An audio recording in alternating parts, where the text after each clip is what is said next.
Cabinet मंत्री नितेश राणे यांनी निधी वाटपावरून ठाकरेंच्या शिवसेनेवर जोरदार निशाणा साधला।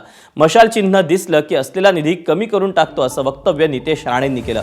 सिंधुदुर्गात जिल्हा परिषदेच्या निवडणुकीच्या प्रचार सभेतून नितेश राणेंनी ठाकरेंवर हल्लाबोल केला।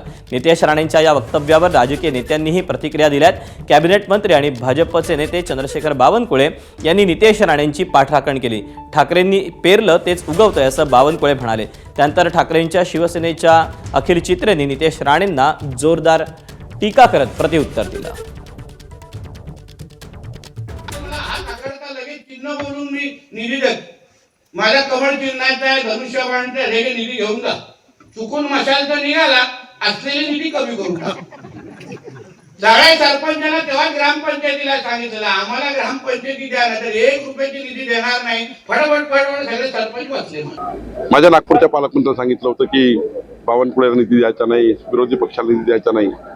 मग आता त्यांनी ते पेरलाय, उद्धव ठाकरेंनी ते पेरलाय, आम्ही नाही पेरलाय आणि आता त्याचे उत्तर त्यांना मिळतात आहे।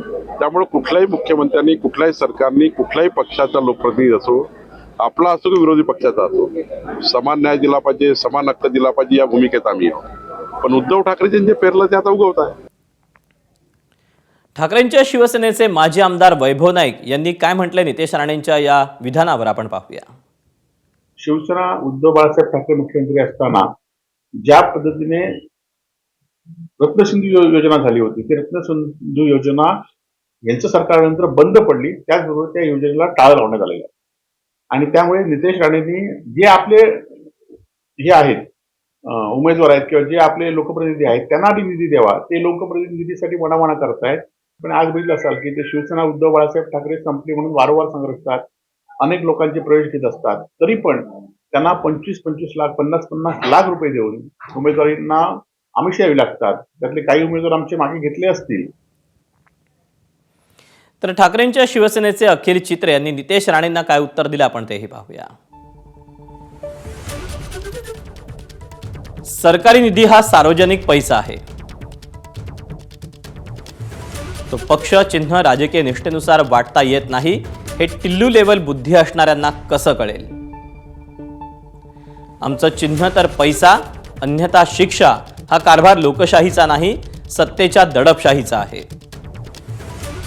मंत्री शपथ घेतो की तो संविधानानुसार काम करेल, कोणताही पक्षपात करणार नाही। पण असं वागणं म्हणजे लोकप्रतिनिधींच्या शपथेचा भंग आणि मंत्रिपदाचा गैरवापर ठरतो। निधीसाठी ब्लॅकमेलिंग करणाऱ्या टिल्लू बुद्धीच्या मंत्र्यांवर राज्यपाल मुख्यमंत्री कारवाई करणार का, असा सवाल त्यांनी उपस्थित केलाय। की मंत्रिपदाचा उघड गैरवापर आणि लोकशाहीला धमकावणाऱ्याला तुमची मूकसंमती आहे असं समजायचं, असं अखिल चित्रेंनी विचारलंय। एबीपी माझा, उघडा डोळे बघा नीट।